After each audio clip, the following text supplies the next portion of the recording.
Game number 2 is getting underway right now. We're going to find out if they've made any adjustments to this one. I would say that Kaldi, pretty happy with his Freeze Mage win, unlikely to queue it up again. Yeah, you kind of don't want to, set yourself up to get, targeted there. You see Zalae go with a deck that is pretty good against Freeze Mage, and something we haven't seen from him almost at all this whole season in Druid. Yeah, Druid, he definitely knows how to play this deck. Very confident with it, understands game plans very well. But Kaldi looking like he's playing a little bit more of a mid-range heavy Warlock deck. Yeah, I'm interested to see how brushed up on Zalae is, though, because I've heard people talk about Zalae and they think that he's, one of the best players in the world. There's no arguing that. But his real strength lies in mastering certain classes and certain decks. And if he has to play decks that he's not super familiar with, that's where you can get an edge on him. A deck, I would venture to say he's practiced it a ton. Yeah, of course. I mean, I'm just saying, this is one of the things where you might be able to get a couple extra percentage points. So no play on turn 4. Unhappy about that, but a pretty stacked hand behind it. Azure Drake, such a valuable threat against Handlock.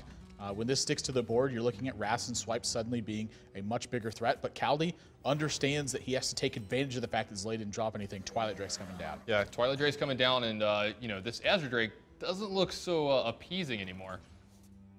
Yep, and so now a decision in front of Zalae. He can hold on to this Keeper of the Grove and play it next turn and couple it with hero power, but that's going to cost him some damage on a minion. Yeah, it's going to cost him some damage on a minion, or, what do you do here? Do you just Druid of the Claw and taunt up? That doesn't even sound great. I think it's fine. I don't think it's like your greatest play in the world, but I mean, you got to do what you got to do in this spot. I mean, he's got to start getting these cards into his hand. You can't take them with you when the game's over. You just have Azure Drake in your aggro deck afterwards. Like, oh, sweet, a Druid on 5. That'd be a weird game if you started keeping the cards that were afterwards. Any cards you don't keep go into your next game. Well, they go into the deck. They wouldn't be in your hand. That's like way too abusable. It's like a Tavern Brawl mode. Next week's Tavern Brawl from That's Admirable. I swear if that actually happens, there's a conspiracy.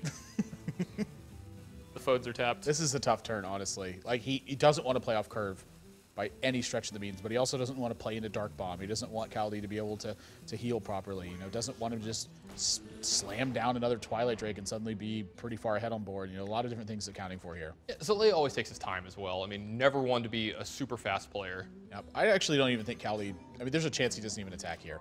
Yep. So he doesn't even attack. I'm going to get punished for this too. The fact that Zalae took so long on this turn actually threw Kaldi off on this one, I think. And so now is Zalae with another decision in front of him.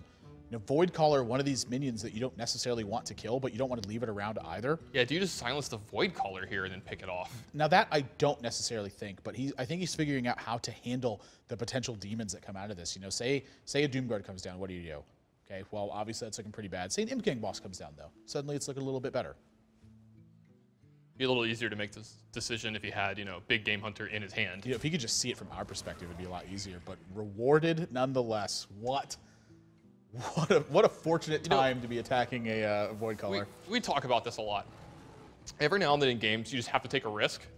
Zalae feeling like, he's probably falling behind here. He's got to take a risk, and it paid off. Yeah, I totally agree with it. I would have played this pretty much the same way. And Kaldi does have Dark Bomb for the Druid of the Claw now, but that's going to take up the entirety of his turn. Imagine if you had that Void Caller last turn. Yeah, I was going to say, you got to love just drawing a demon there and be like, where were you when I needed you? I'm here, boss, I'm here. That's how demons are, man. They're just so fickle. They're like never around when you need them. They just don't care. Always late. They're so unpunctual. 15 minutes longer than they should for lunch. Oh, yeah. They never bring food to the party. They always eat the food that's there. Need to get Coliseum manager on him to handle him. They never clean up after themselves. Tough spot for Kaldi, but what other play do you have to make? You got to play the Lothep here. Hope that you can start getting control over the board again. Yeah, I'm surprised we haven't seen anything go to the museum yet today. Well, it was Freeze Mage in game 1, and there's no weapons in this one. Yeah. Well, I take that back. There could be Jirax's hands. If he's playing Void Caller, he's definitely got Zalae Jirax's. obviously has Blingtron in this deck. Come on. Obviously. But now, do you trade here? I think you do trade. And honestly, I don't mind playing the Lothep here. Well, I think you draw the 2 cards first before you decide if you trade or not.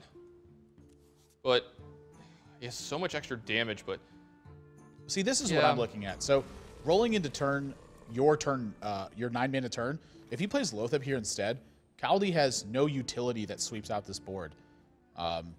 And he has to be worried about Force Teacher Savage Roar. So Yeah, he's you gonna mean ton just up. just Lotheb.